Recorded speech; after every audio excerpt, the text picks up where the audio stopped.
A man in Phoenix calls his son in New York and says, "Your mother and I are divorcing. 45 years of misery is enough." "Pop, what are you talking about?" The son screams. "We can't stand the sight of each other any longer." The man says, "Call your sister in Chicago and tell her." And he hangs up. Frantic, the son calls his sister, who explodes on the phone. Like heck, they're getting a divorce. "I'll take care of this," she shouts. She calls her dad and says, "You are not getting divorced. Don't do a single thing until I get there. We'll both be there tomorrow." And she hangs up. The man ends the call, smiles and turns to his wife. "Good news, the kids are coming for Easter and paying their own way." A guy walks into a bar, sits down at the bar and orders a drink. A couple of minutes later, he hears a disembodied voice say, "Nice shirt." He looks around, but there's no one nearby that could have said it. Confused, he shrugs it off. A few moments later, he hears the same voice. "I like your tie too." He quickly looks around. No one is even near him. He calls the bartender over and nervously explains what just happened. The bartender smiles and points to a bowl of nuts sitting on the bar in front of the man. It's the nuts. They're complimentary. A man walks into a bar and orders a glass of 21-year-old whiskey. He takes a sip, then immediately spits it out. "I asked for a 21-year-old whiskey. This is only 18 years. I'm not paying for this. Bring me a 12-year-old cognac instead." The bartender complies, but again the man spits it out. "This is only 10 years old. I'm not paying for that either."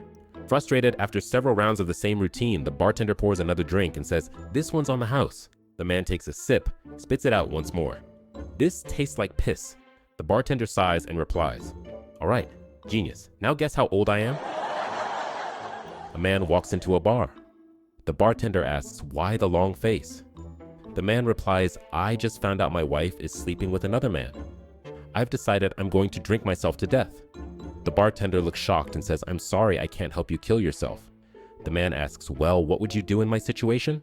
The bartender puffs himself up a bit and says, "If I found out a guy was sleeping with my wife, I wouldn't sit around feeling sorry for myself. I'd kill the guy." The man jumps up from his stool and shouts, "That's a great idea. Thanks," and runs out of the bar. A couple hours goes by and the bartender is starting to get nervous when the man walks back into the bar with a smile on his face. "Did you kill the guy?" The bartender asks nervously. "Nope. I slept with your wife. Whiskey, please." A man and a woman who had never met before, but who were both married to other people, found themselves assigned to the same sleeping room on a transcontinental train. Though initially embarrassed and uneasy over sharing a room, they were both very tired and fell asleep quickly, he in the upper berth and she in the lower. At 1 a.m., the man leaned down and gently woke the woman, saying, "Ma'am, I'm sorry to bother you, but would you be willing to reach into the closet to get me a second blanket? I'm awfully cold." "I have a better idea," she replied, "just for tonight. Let's pretend that we're married." "Wow, that's a great idea," he exclaimed. "Good," she replied, "get your own fucking blanket." After a moment of silence, he farted. A new teacher, on his first day, noticed that the other children were teasing one boy, calling him Mikey the moron. During recess, the teacher asked the kids why they called him that. "Well, sir, he really is a moron," one of them said. "If you offer him a big 50-cent coin and a smaller $1 coin, he'll always choose the 50-cent piece because he thinks it's bigger. Here, watch this." The boy held out both coins to Mikey, who, as predicted, took the 50-cent piece. The teacher was surprised and asked Mikey later, "Why did you choose the 50-cent coin instead of the dollar?" Mikey replied, "Look, sir, it's bigger." After school, the teacher approached Mikey privately. "Don't you understand that even though the 50-cent piece is physically larger, the $1 coin is worth more and you can buy more with it?" "Of course I understand that, sir," Mikey said. "Then, why do you always choose the 50-cent piece?" the teacher asked. Mikey replied, "Because the day I choose the other is the day they stop giving me money." A frog walks into a bank and approaches the teller.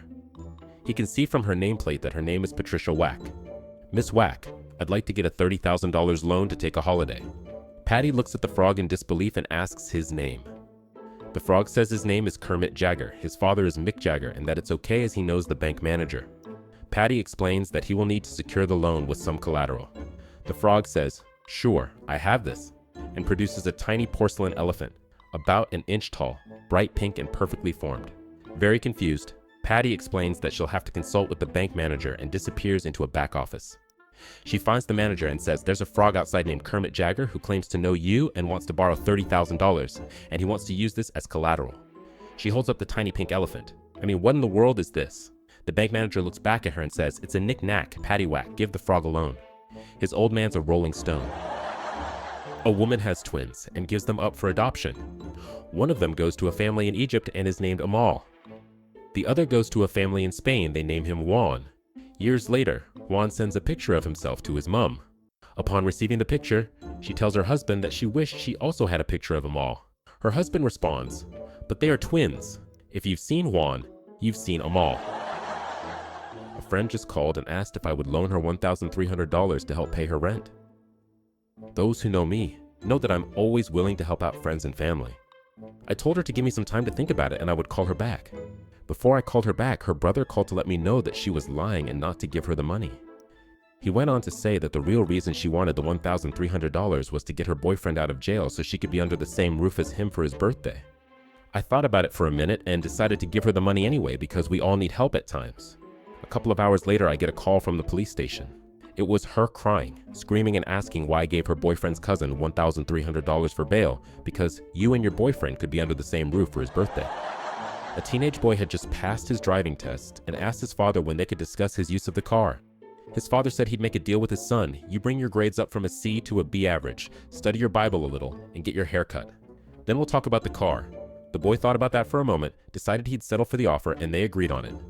After about 6 weeks, his father said, "Son, you brought your grades up, and I've observed that you have been studying your Bible, but I'm disappointed you haven't had your hair cut." The boy said, "You know, Dad, I've been thinking about that, and I've noticed in my studies of the Bible that Samson had long hair, John the Baptist had long hair, Moses had long hair, and there is even strong evidence that Jesus had long hair."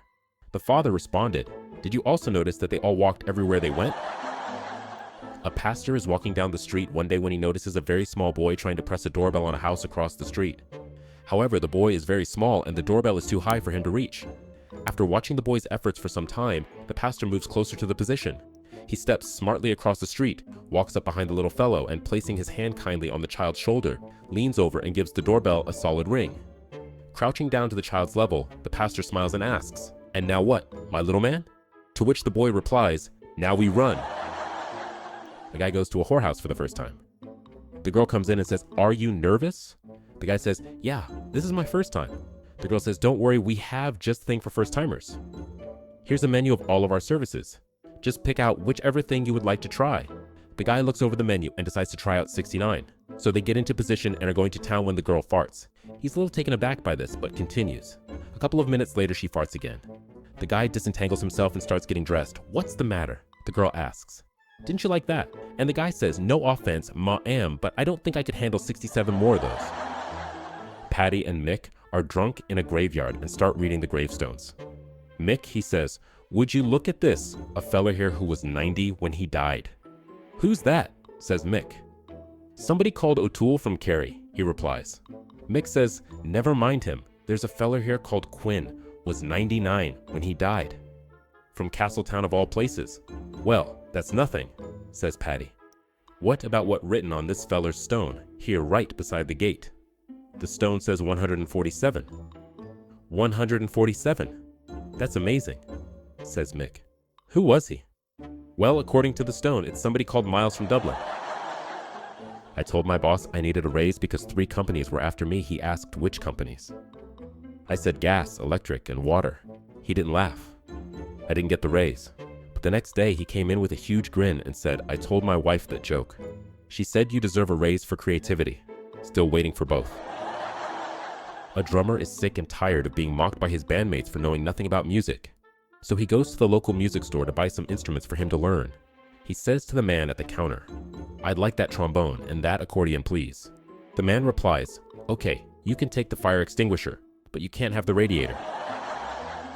A man in California bumped into and recognized God at the beach. God says, "Promise never to tell anyone I was here and I'll grant you one miracle." Man says, "I want gasoline under $3 per gallon." God, "That's beyond me. Do you have a different request?" Man, "I want women to find me irresistible." God, "Is $3 with a loyalty card or branded credit card, okay?" On a windy day, this guy sees an elderly rabbi get his hat blown off. So the guy runs after the hat and manages to grab it. The rabbi is very grateful. He hands the guy a $20 bill and says, "God bless you, young man." The guy figures this is his lucky day, so he goes to the racetrack. He sees that one of the horses in the first race is named Top Hat and thinks to himself, "This must be a sign." The rabbi gave me a blessing. So he bets the $20 on top hat, and the horse wins the race. The guy is now up $100. In the next race, there's a long shot named Stetson. So he puts the whole $10 zero on Stetson. Stetson wins. The guy is now up $1,500. Now he's really sure of himself. And on the next race, he bets all his winnings on a horse named Chateau at 101 odds. But to his shock, the horse comes in dead last. Dejected, he goes home and tells his wife what happened. "You idiot," says his wife. "Chateau is a house. Chapeau is a hat. We could have been rich. Anyway, which horse won?" And the guy says, "I don't know. Some Japanese horse named Yarmulke." A judge was interviewing a woman regarding her pending divorce and asked, "What are the grounds for your divorce?" She replied, "About 4 acres and a nice little home in the middle of the property with a stream running by." "No," he said. "I mean, what is the foundation of this case?" "It is made of concrete, brick, and mortar, Your Honor," she responded. He continued, "What are your relations like?" "I have an aunt and uncle living here in town, and so do my husband's parents," she said. "Do you have a real grudge?" "No," she replied. "We have a 2-car carport and have never really needed one." "Please," he tried again. "Is there any infidelity in your marriage?" "Yes. Both my son and daughter have stereo sets." "We don't necessarily like the music, but the answer to your questions is yes." "Ma'am, does your husband ever beat you up?" "Yes," she responded. "About twice a week, he gets up earlier than I do." Finally, in frustration, the judge asked, "Madam, why do you want a divorce?" "Oh, I don't want a divorce," she replied. "I've never wanted a divorce. My husband and I both don't want one." "We can't communicate with me." A man entered the confessional and told his priest, "I almost had an affair with another woman." The priest said, "What do you mean, almost?" The man said, "Well, we took our clothes off and rubbed against each other, but then I stopped." The priest said, "Rubbing against each other is like getting into each other. You'll never see that woman again. For your penance, say 5 Hail Marys and put $50 in the poor box." The man left the confessional, said his prayers, and then walked toward the poor box. He paused for a moment, then began to leave. The priest, who was watching him, ran to him and said, "I saw that you didn't put any money in the poor box." The man replied, "Yes, but I rubbed the $1.50 on the box, and according to you, that's the same as putting it in." Hi, lovers of jokes. This is George. If you want more long compilations of jokes like this, please like and comment below this video. Your reaction is very important. It will help me understand how much you want videos like this. And don't forget to subscribe so you don't miss any new videos. See you soon.